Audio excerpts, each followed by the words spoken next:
Currently Australia में जो big bash league चल रही है उसमें हारिस रऊफ ने एक अवार्ड जीता है। बेसिकली उस अवार्ड का नाम है BKT हाँ BKT भाई, गौर से सुना करो, BKT गोल्डन आर्म अवार्ड, यानी कि हाईएस्ट विकेट टेकर को ना ये अवार्ड मिलता है, the man with the golden arm, जिसने मतलब सबसे ज़्यादा विकेट्स ली हों।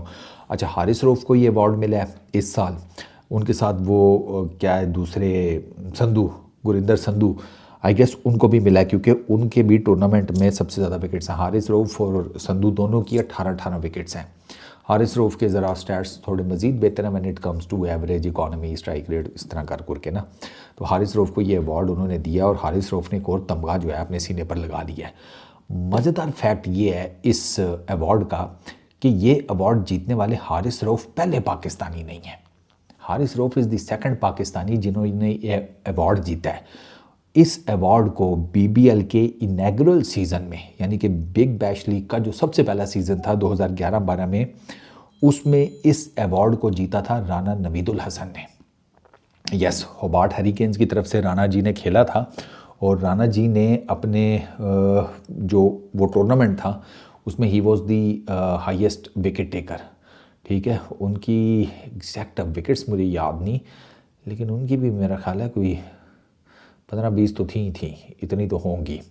बट राशिद खान ये अवार्ड जीत चुके हैं, by the way Dwayne Bravo जीत चुके हैं। मुख्तलिफ सीजन्स में जो भी हाईएस्ट विकेट टेकर होता है उसको ये अवार्ड मिलता है। तो हारिस रऊफ ने इस साल at the end of the, क्या उसको कहते हैं, group stage games big bash league में उन्होंने ये अवार्ड अपने नाम पर किया है। And it's a huge opportunity for Haris Rauf in terms of world T20, उस कॉन्टेक्स्ट में मैं बात कर रहा हूँ। वरना हारिस रऊफ ने अपना नाम तो इस्टेब्लिश कर लिया ऑस्ट्रेलिया में। तो हारिस रऊफ भाई, मैं आपको बताऊँ, इसी वजह से हारिस रऊफ की डिमांड बहुत ज़्यादा है बिग बैश लीग में।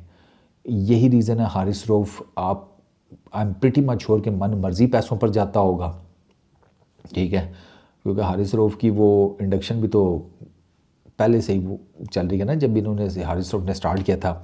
ये हारिस रऊफ का दूसरा, आप समझ लें कि in terms of matches major season है। हारिस रऊफ ने ना बिग बैश लीग में सिर्फ 2 सीज़न है।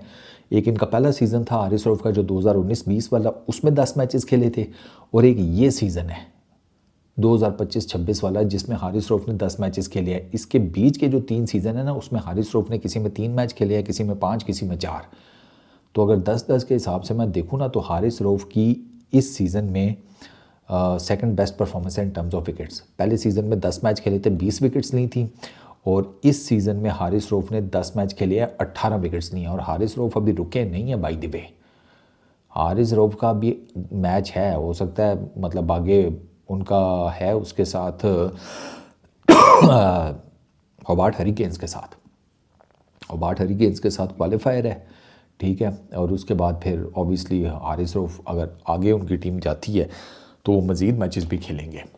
तो हारिस रऊफ की अभी आप ये नहीं कह सकते कि परफॉर्मेंस को मतलब फुल स्टॉप लग गया, संधू का लग गया, क्योंकि संधू की टीम प्लेऑफ्स के लिए क्वालिफाई नहीं कर सकी, क्वालिफायर्स के लिए नहीं पहुंची, लेकिन हारिस रऊफ की टीम पहुंच गई है। तो हारिस रऊफ के लिए डेफिनेटली मज़ीद आगे अपॉर्चुनिटीज़ हैं और ज़्यादा विकेट्स लेने की। 2-1 विकेट्स ले गए तो वो BBL में अपनी, जिसे कहते हैं, वो जो टॉप परफॉर्मेंस है इनैगुरल सीज़न वाली, उनका जो पहला सीज़न था 2019-20 वाला, उस नंबर को मैच कर लेंगे। तो 20 विकेटें उस सीज़न में, 20 विकेटें इस सीज़न में। तो हारिस रऊफ की तो भाई BBL में सही जय-जयकार हो रही है, सही। और वो मेलबर्न स्टार्स वाले जो है ना, वो हारिस रऊफ को कहीं और जाने भी नहीं देते। हारिस रऊफ ने BBL का कोई सीज़न ऐसा नहीं है जो मेलबर्न स्टार्स के अलावा खेला हो। मेलबर्न स्टार्स वाले हारिस रऊफ को पक्का नत्थी करते हैं, पक्का। वो बीच में ज़रा NOCs का प्रॉब्लम हो जाता है, फिर कुछ और मसाइल, जैसे कहते हैं national commitments and all that, वरना हारिस रऊफ आपको मेलबर्न स्टार्स की तरफ से हर सीज़न ही खेलते हुए नज़र आए। 19-20 का खेला, फिर 20-21 का खेला, 21-22 वाला खेला, 23-24 वाला खेला। ठीक है, 24-25 वाला नहीं खेला, 25-26 वाला वो खेल रहे हैं। तो हारिस रऊफ तो भाई साहब इस टाइम छाए हुए हैं, जिसको कहते हैं। हारिस रऊफ ना गया, मेलबर्न स्टार्स वाले हारिस रऊफ को नहीं कहीं जाने देंगे। ये बात जिसे कहते हैं पर्टिनेंट फैक्ट हो गई है। They will go with Haris Rauf every time उनको अपॉर्चुनिटी मिली, क्योंकि हारिस रऊफ जेलन हो गया उस टीम में बड़ा ज़बरदस्त। और वो उनका स्ट्राइक बॉलर है।